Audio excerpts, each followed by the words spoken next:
Welcome to the Co-Parenting Conversations podcast, brought to you by the Center for Divorce Education. With renowned psychologist Dr. Donald Gordon, we will delve into the complex world of co-parenting during and after divorce and separation. Join us as we explore some of the emotional, legal, and practical aspects of parental breakups, helping you navigate this transformative journey with wisdom and guidance. Whether you're currently going through a divorce, contemplating separation, or supporting a loved one in their journey, the Center for Divorce Education is here to empower you with knowledge and offer you a roadmap towards a brighter future. The information presented in this podcast is intended for educational purposes only. The presentation of this material is not intended to constitute mental health therapy or to diagnose mental health disorders. The presentation of this material is not intended to constitute legal advice. Participants are encouraged to discuss specific legal questions with a licensed attorney of their choice. Welcome to episode 5 of the Co-Parenting Conversations podcast by the Center for Divorce Education. We provide online parenting classes for divorcing and separating parents. I'm Jamie, and today I'm here with my colleague Chelsea, and we'll be discussing a pretty serious issue that's been going on. We'll also bring on Dr. Don a little later so he can give his professional response on the subject. So today's topic is on the children's mental health crisis that is going on. A lot of people and parents probably don't even realize or know that this has been a serious issue for the past few years, especially after and during COVID. There has been about a 40% increase of suicidal thoughts and behaviors in our younger generations, according to the CDC. What are your thoughts on this, Chelsea? What are the common reasons you can think of for this mental health crisis in kids? The first thing that comes to mind as a mother is technology. Mm-hmm. My child, this entire generation, and he's 6, this entire generation of children is obsessed with their phones. And it's, I think, a superpower in one way to have access to the internet in the way that we do now. However, it needs to be used responsibly, and it's not always used that way. I think that as any parent right now, if you ask them if that's an issue, I think every single one of them would say yes. Yeah. If they're not in control of setting some boundaries with technology. And I think that COVID-19 in many ways impacted that, and it's linked. We all kind of navigated our lives through technology when COVID-19 hit. Not only that, but we were isolated from other people. No, that's completely true, especially, being isolated, not being able to play outside, not being able to have friends like children usually would, and turning to those, online or cell phones or technology-based learning systems as well had a huge impact. I actually homeschooled my daughter during COVID. Wow. And I'll tell you right now, I am no teacher, but I did my best. But it wasn't until after the fact that I realized how far behind she was when she went back into regular school. And like you mentioned as well, with social skills, those had definitely declined, but also her schoolwork and getting bullied and going back into that environment after being outside of it for so long was really, really rough.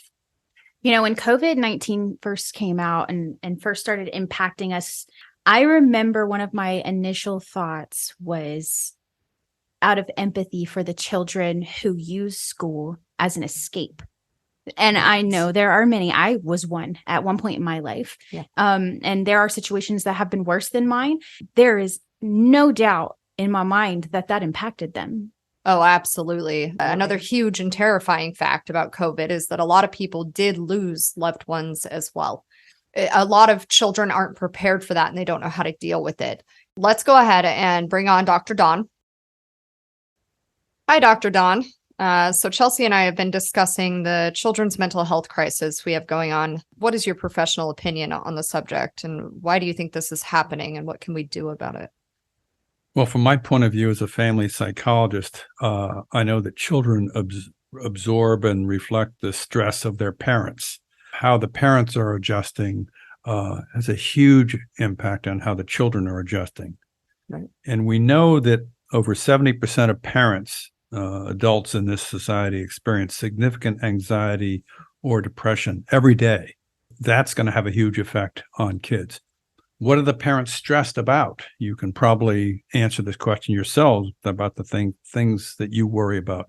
Money and rising expenses is a huge stressor. Climate catastrophe, all the conditions that are causing people to be stressed and having to move and dealing with floods and extreme heat and tornadoes. Lack of friends, and the pandemic exacerbated that. So people who are in the habit of socializing a lot got out of that habit during the pandemic.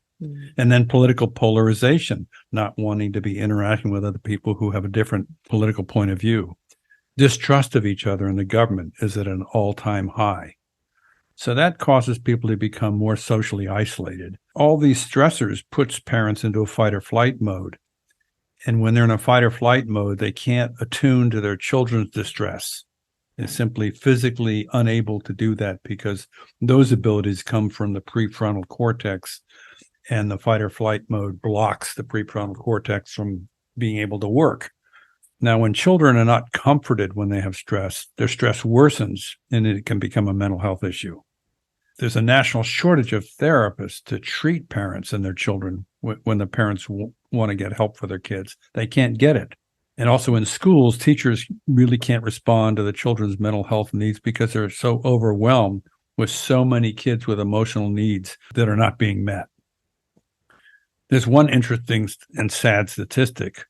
Half of the parents of adolescents who thought of killing themselves were unaware that their teens were depressed. And 3/4 of the parents of adolescents who thought often about death were unaware that their teens were thinking about that. What can we do for this? We can teach children to express their feelings to their parents, and we can teach them techniques to reduce their own stress.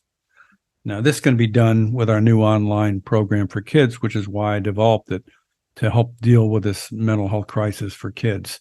But we have to increase the number of trained therapists by creating more graduate programs, because even though there's federal money to pay for counselors in schools, there's simply not enough counselors. So we have to have graduate programs starting that increase the number of therapists that are out there. The current number of therapists that I know of their practices are full and they can't take on new clients, and they're all feeling overwhelmed. If we can train school guidance counselors and therapists in the latest evidence-based treatment methods, and those treatment methods tend to work faster than methods that aren't evidence-based, then parents and schools can do a better job of getting their children help. And schools can do a better job of reaching out to parents whose kids are struggling to form a partnership. It really helps kids progress in schools if the parents are communicating with the teachers and working as a team with the teachers. Even school counselors, those really are part of a fundamental thing that children do need growing up, and to be able to express their feelings, like you said. And as a parent, I can completely agree on being overwhelmed and stressed at times, and it does definitely affect my parenting. You want to explain a little more about this new kids program? We developed this new program based upon our old kids program that a lot of schools used when they had groups of kids whose parents were divorced. This new program is for children ages 7 to 14, and it's intended to be used by the children and the parents together. So the parents are learning the same stress reduction techniques and emotional literacy skills that the kids are learning. And then the parents can encourage their children to use those skills and prompt them. And they can also model those skills themselves. So that's why we want the parents to use the program with the kids. To keep the kids' attention, we developed an animated character called Orby, who's an alien from another universe.